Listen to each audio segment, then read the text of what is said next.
आप देख रहे हैं संविधान और कानून SK लाइव न्यूज। अपना नाम लिखें जितने भी दुकानदार हैं, और नाम लिखने से स्पष्ट हो जाएगा कि हिंदू का है मुसलमान का है। तो इस प्रकार से जो भी हमारे कांवरिया जा रहे हैं या और जो लोग हैं जो सामान खरीदते हैं वो इस प्रकार से उसको नहीं खरीदेंगे, क्योंकि जो हिंदू के यहाँ है और मुसलमान के यहाँ है, तो मुसलमानों की सामान नहीं खरीदने का भी कुछ लोगों के ऐसे हैं कि नहीं खरीदा जाएगा क्योंकि ये अशुद्ध है, और जो विशेषकर शुद्ध है वो हिंदू वाला है। यह जो सरकार ने किया था वही कि उनका अपना नाम लिखें, और नाम लिखने के बाद उसके सामान लिखें। तो कोर्ट ने नाम लिखने की आपत्ति को रोक दिया है कि नाम न लिखें, उस पर आपत्ति है। जो लोगों को इतराज है, क्यों है इतराज?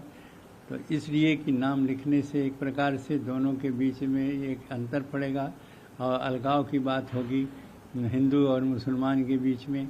इससे नाम लिखना नहीं है, बल्कि उन अपने सामानों की जो लिस्ट है, चाहे भोजन है, भोजनालय है तो शाकाहारी है कि मांसाहारी है, इसको लिखना पड़ेगा। वैसे और सामान है उसको इसी रूप से प्रदर्शित करना पड़ेगा। और उसके अंतरिम यह रोक लगा है, उसके बाद फिर बहस होगी और फिर उसके बाद में तय हो जाएगा कि यह लिखना या नहीं लिखना, यह तय हो जाएगा। तो इसलिए केवल यही चीज़ दिखाना है कि जो कांवरिया चल रहे हैं उनके जहाँ जहाँ उनकी यात्रा हो रही है उस क्षेत्रों में ऐसा प्रदर्शन न हो कि गोपनीय हो, नाम हिंदू का हो और कार्य जो है वो मुसलमानों के होता हो, शाकाहारी नहीं होकर के मांसाहारी है और प्रदर्शन करते शाकाहारी। यह रोक लगाने के लिए शाकाहारी मांसाहारी का ज्ञान हो जाए उन लोगों को, और जो शाकाहारी हैं वो शाकाहारी में जाएंगे, जो मांसाहारी हो मांसाहारी में जाएंगे। इसी पर उन्होंने इस पर रोक नहीं लगाया, रोक लगाया कि नाम न लिखा जाए। जो भी दुकानदार हैं उनके हिंदू हैं कि मुसलमान हैं ये प्रदर्शित न किया जाए, लेकिन सामान क्या है इसको बताया जाए, उसको लिखा जाए, उसके बाहर बोर्ड लगाया जाए। यह बात को उन्होंने क्या बोलता है कोर्ट ने कहा है, तो अच्छी बात है। सामान की बात पर ही तो इतराज है कि नाम लिख देते हैं कुछ और सामान बेचते हैं कुछ, इसलिए उनको सरकार ने ऐसा मांग किया था। उसको कोर्ट ने नाम हटा दिया, नाम पर रोक लगा दिया, लेकिन सामानों को प्रदर्शित करना पड़ेगा। अग्रदूत हैं, क्या कहना? एकदम गलत बोल रहा है। द्रविड़ मातरम के भगवान राम जो है वो स्वयं गाते हैं, सब मम प्रिय सब मम उपजाए। सारे संसार के प्रत्येक व्यक्तियों को उन्होंने अपना माना, और वह शुद्ध जो हमारी भारतीय संस्कृति है उसमें उनका अवतार हुआ, और अवतार के साथ जो सनातन धर्म है उसके पोषक हुए।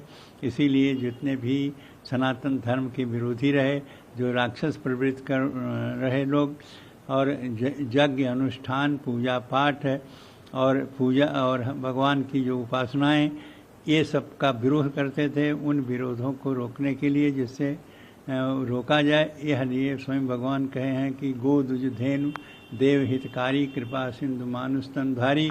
वह जिस रूप में अवतार लिए हैं वो भारतीय संस्कृति के द्रविड़ में नहीं है, बल्कि भारतीय संस्कृति के पोषक के रूप में भगवान राम का अवतार हुआ है।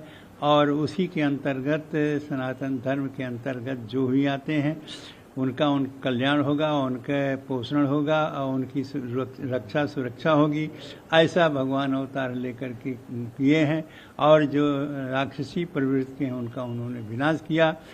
इसीलिए जब जब होई धर्म की हानि, बाढ़ें यसुर अधर्म अभिमानी, तब तब धर्म प्रभु मनुष्य शरीरा, हरि कृपा मानुष पीरा। तो इस तरह से जो भगवान का अवतार हुआ है वो द्रविड़ के पोषक के रूप में नहीं, सारे संसार के पोषक हैं, और मुख्यतया वो पूरे सनातन धर्म के हैं, द्रविड़ के रूप में नहीं है, सनातन धर्म के रूप में भगवान राम का अवतार हुआ है। जैसे कि डीएमके नेता लोग कहने लोग गलत हमारा डीएमके कहा वो एकदम असत्य है, उसमें एकमात्र कुछ भी सत्य है ही नहीं है। सत्य ये है वो सारे की बात असत्य है। सत्य ये है कि वो द्रविड़ नहीं है, वो सनातनी है भगवान, और केवल द्रविड़ के रूप में जो इनको पोषित करते हैं, भगवान राम को प्रदर्शित करना चाहते हैं, वो गलत है। सबसे बड़ी बात अयोध्या में रेलवे स्टेशन ही बड़ा बना है, क्या कहना है बजट को किसमें? बजट यही आवे, सर्वजन हिताय सर्वजन सुखाय हो और सभी के हित की हो, और चाहे रेलवे का बजट हो चाहे जो हो, और जितनी भी कमियां हैं अभी जो रेलवे में, जितने भी उसका पोषण हो, या ऐसा बजट आवे कि सबकी प्रसन्नता हो, सभी लोग इसका आदर सम्मान करें। और इसलिए जो आ रहा है ये बजट वो यही रूप में होगा कि सभी के लिए कल्याणकारी होगा, और विशेषकर जो जैसे रेलवे का है बजट या और शिक्षा विभाग का बजट है वो और किसानों का है, सबके लिए यह कल्याणकारी होगा। बजट में किसी प्रकार की ऐसी बात नहीं आएगी जो कोई लोग छूट जाएं, कोई छूट नहीं पाएंगे, अछूता नहीं रहेंगे। सबके हित की और सबके कल्याण की बातें सोच करके कि सभी के कल्याण वाली बात हो, सभी के आशा जो है बजट पर लोगों को रहता है उसकी पूर्ति हो, तो बजट जो आएगा वह सर्वजन सुखाय सर्वजन हिताय। खबरों के लेटेस्ट अपडेट के लिए इसी तरह हमारे साथ जुड़े रहें और इस वीडियो को ज्यादा से ज्यादा शेयर करें।